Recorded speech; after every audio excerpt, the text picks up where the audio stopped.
Union இருக்கிறீங்க. மாடுகள் உங்களுக்கு தெரியும்.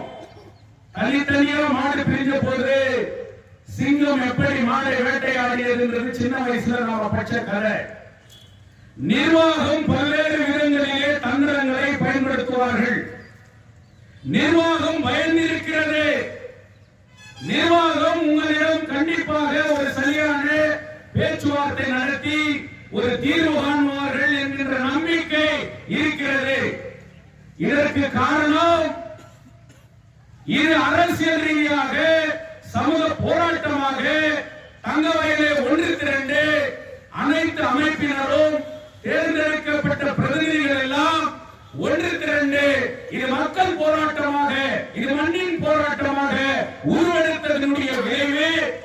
இது நிர்வாகம் இன்றைக்கு உங்கள் பிரச்சனையை நாங்கள் பேசி தீர்த்துக் கொள்ளுவோம் என்கின்ற அளவுக்கு இறங்கி வருகிறார்கள், இறங்கி வந்திருக்கிறார்கள் என்று சொன்னால் உனக்கு வெற்றியா தோல்வியா? நீ சோர்ந்து விடக் கூடாது.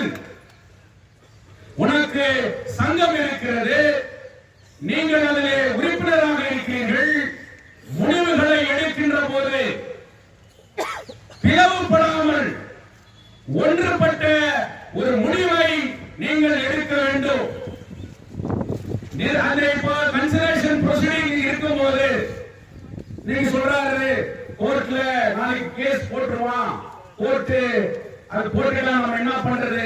லீகலான ஆப்ஷன் கூட இருக்குது, நாம இல்லைன்னு சொல்ல முடியாது. கன்சலேஷன் ப்ரொசீடிங்ஸ் இருக்கும் போது இந்த மாதிரி சட்ட சிக்கல் சூழ்நிலைகளை நிர்வாகம் உருவாக்குற ஒரு நிலை இருக்கிறது, இல்லைன்னு சொல்ல முடியாது. நான் இங்க என்ன வைக்கிறேன்னு சொன்னா தங்கவயலில் ஒரு குழப்பம் ஏற்பட்டு இருக்கிறது. இவர்கள் உண்ணாவிரதம் என்று சொன்னார்கள். ஏன் உண்ணாவிரதம் உட்காரல? ஏன்னா நீ மெசேஜ் அவங்க கொடுக்கல.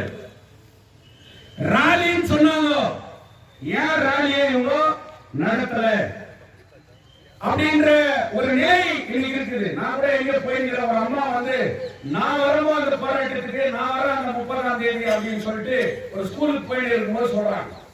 அப்போ உங்களுடைய பிரச்சனை மக்களை போய் சேர்ந்து இருக்கிறது. அந்த மக்களுக்கு நீ என்ன சொல்ல என்ன பண்ற? மக்கள் மத்தியில இன்னைக்கு தங்கவயல்ல நீ உன் இஷ்டத்துக்கு ஏதோ ஒரு முடிவு பண்ணினு நீ எடுத்தேன்னு சொன்னா நாளைக்கு இந்த தங்கவயல் மக்கள் உங்கள் பின் அணிதிரண்டு வருவார்களா? அவர்கள் உங்கள் பின் அணிதிரண்டு வர வேண்டுமானால் நம்முடைய நிலைப்பாட்டை சரியான முறையிலே எடுக்க வேண்டிய கட்டங்கள் இருக்கிறது. அதனால இந்த இடத்துல ஒரு பிளவுபட்ட ஒரு முடிவை எடுக்க கூடாது என்பது என்னுடைய தாழ்மையான வேண்டுகோள். செங்கோடிய பார்த்துட்டான எடுத்து வந்தேன். எனக்கு கூட ஒரு ஐடென்டிட்டி, நான் சிபிஐ லீடர், எனக்கு கூட ஏடிசி தொழிற்சங்க, நான் கூட எதனா பேசலாம், ஆனா பேச மாட்டேன்.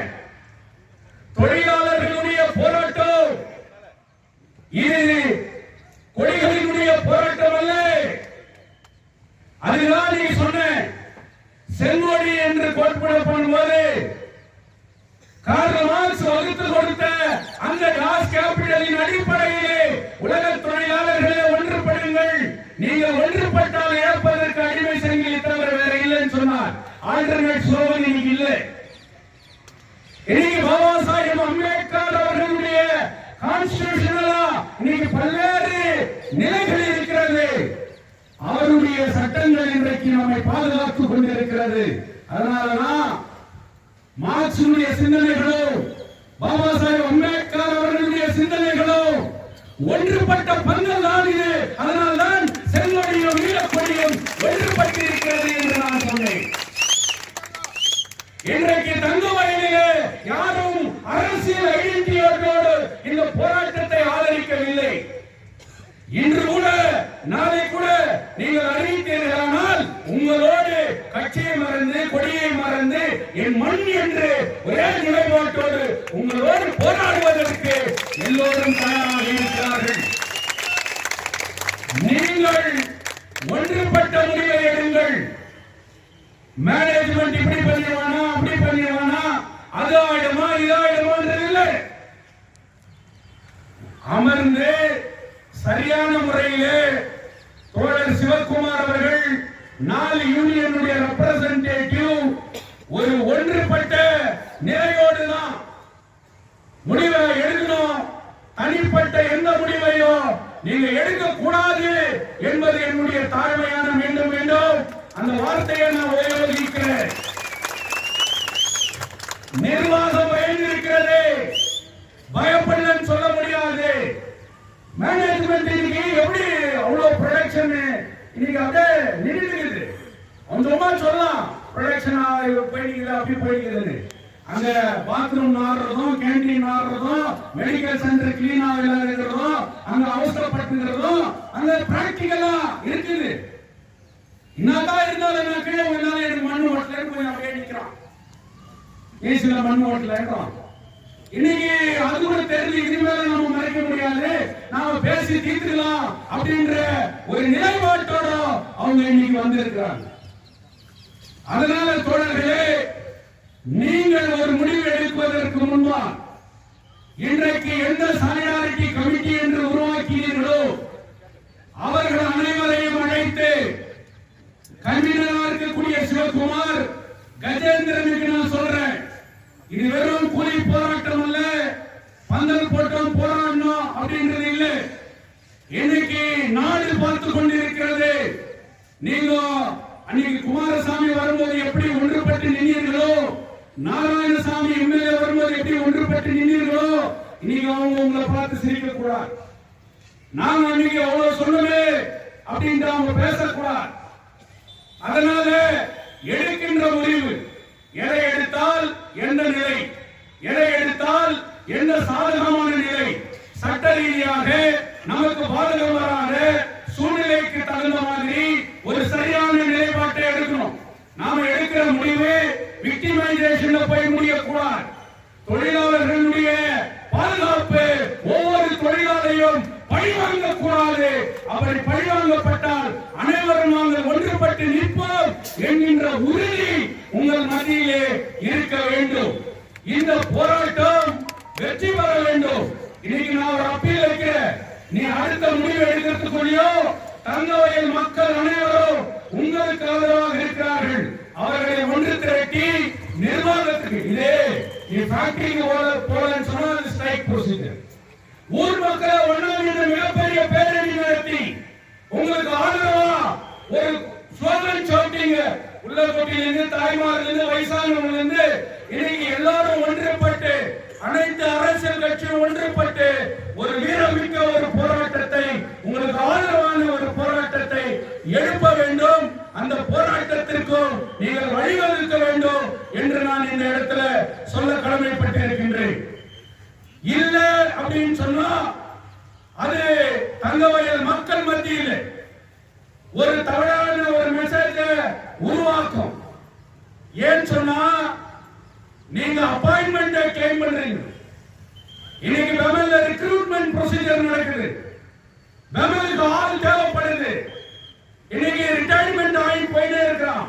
நாளைக்கு இந்த கம்பெனிக்கு நிறைய ப்ரொடக்ஷன் ஆர்டர் வந்து இருக்குது.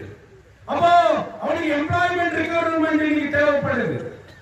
உங்களுடைய ஹைகோர்ட்ல நீங்க ரீட் போட்ட கேஸ், உங்களுக்கு கிடைச்ச அப்சர்வேஷன், நீங்க மத்திய அரசு அழுத்தம் பண்றது அப்பாயின்மெண்ட்.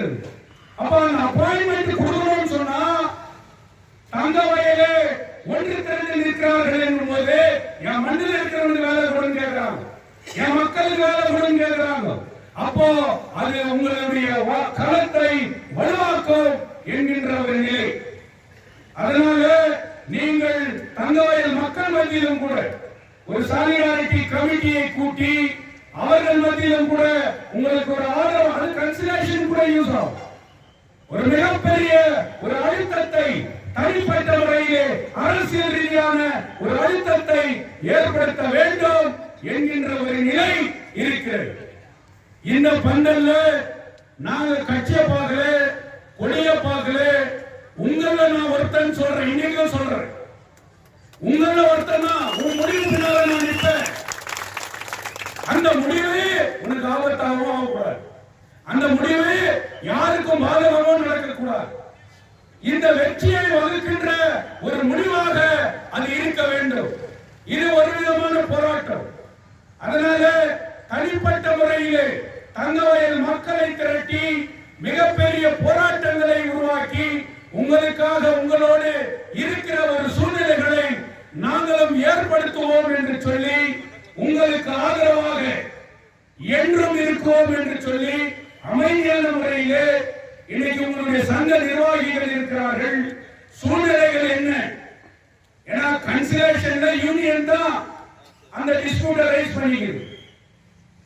அப்ப அந்த டிஸ்பியூட்டை ரைஸ் பண்ணிக்கிற போது அந்த டிஸ்பியூட் எந்த அளவுக்கு வரும், அதுக்கு நாம் எப்படிப்பட்ட முடிவுகளை எடுக்க வேண்டும் என்பதை நீங்கள் பேசி ஒரு சரியான முடிவை எடுக்க வேண்டும் என்று சொல்லி போராட்டத்தை மட்டும் பிளவுபடுத்தாதீர்கள். நீங்கள் பிரியக்கூடாது, ஒன்றுபட்டு நிற்க வேண்டும் என்று சொல்லி எனக்கு இந்த நேரத்திலே பேசுவதற்கு வாய்ப்பு கொடுத்தமைக்கு நன்றி கூறி முடித்துக் கொள்கின்றேன். நன்றி.